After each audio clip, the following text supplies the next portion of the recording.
ஒரு கலைஞர் அவர்கள் ஏவா அவர்களை பாராட்டும் போது ஏவா வேலு என்றால் எதிலும் வல்லவர்னு பாராட்டுவார். தலைவர் கலைஞர்கிட்ட அப்படி ஒரு பேர் வாங்குறது சாதாரண விஷயம் இல்லை. அவரோட பழகின அத்தனை பேருக்கு நல்லா தெரியும். அதுல சீனியர் துரைமுருகனுக்கு நல்லாவே தெரியும். 2011ஆம் ஆண்டு வேலுவினுடைய மகன் கம்பன் திருமணத்தை நடத்தி வச்சு நம்முடைய முதலமைச்சராக இருந்த தலைவர் கலைஞர் அவர்கள் பேசினப்போ இதை குறிப்பிட்டு சொன்னார். அப்ப உணவுத்துறை அமைச்சராக இருந்த ஏவா வேலு அவர்கள் ₹1 1 கிலோ அரிசி அந்த திட்டத்தை சிறப்பா செயல்படுத்தினதை குறிப்பிட்டதோடு ரேஷன் கடைகள் செயல்பாட்டை பாராட்டி தமிழ்நாட்டை மற்ற மாநிலங்களும் பின்பற்றணும்னு உச்சநீதிமன்றம் பாராட்டினதை சொல்லி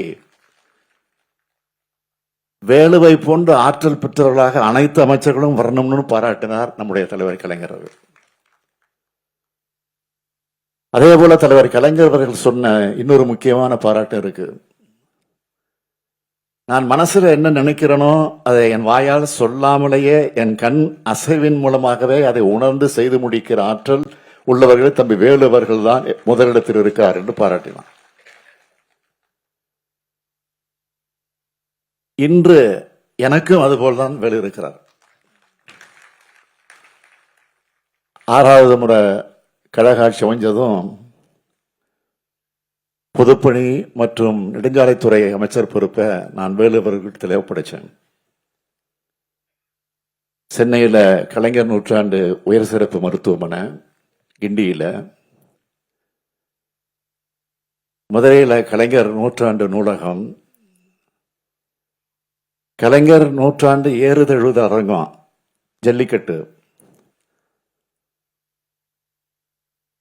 அதே போல திருவாரூர்ல கலைஞர் கோட்டம், அதெல்லாம் வேலுனுடைய திறமைக்கு சாட்சியா இன்னைக்கு விளங்கிட்டு இருக்கு. ஏன் அண்ணா அறிவாலயத்தில் அரசு அலுவலகத்தில் அமைக்கப்பட்ட கலைஞர் சிலை அமைச்சவர் அவர் தான். இவை எல்லாத்துக்கும் தலையாய சாதனை தான் கடற்கரையில் அமைந்திருக்கக்கூடிய கலைஞர் உலகம். அதைத்தான் நம்முடைய சூப்பர் ஸ்டார் குறிப்பிட்டார். அதை பார்க்கிறவங்க எல்லாரும் வியந்து போகும் அளவுக்கு அதை அமைச்சு தந்தவர் நம்முடைய வேலு அவர்கள்.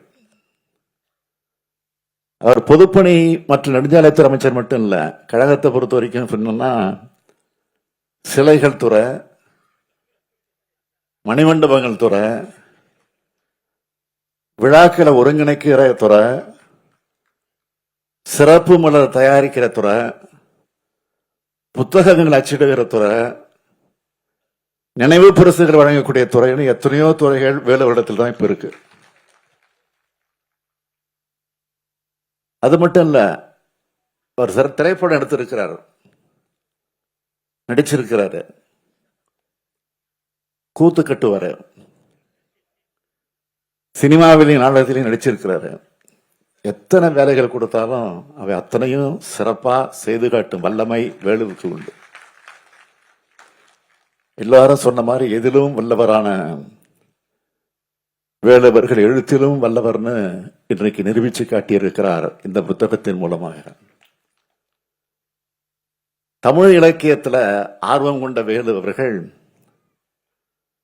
திருக்குறளையும் கலைஞரையும் இணைத்தும் பிணைத்தும் இந்த நூலை எழுதியிருக்கிறார்.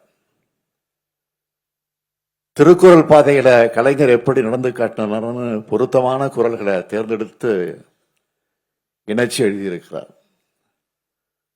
இந்த புத்தகத்தில் இருக்கிற ஒவ்வொரு கட்டுரைகளோட தலைப்புகளுமே தனியா ஒரு புக் டைட்டில் மாதிரி இருக்கு.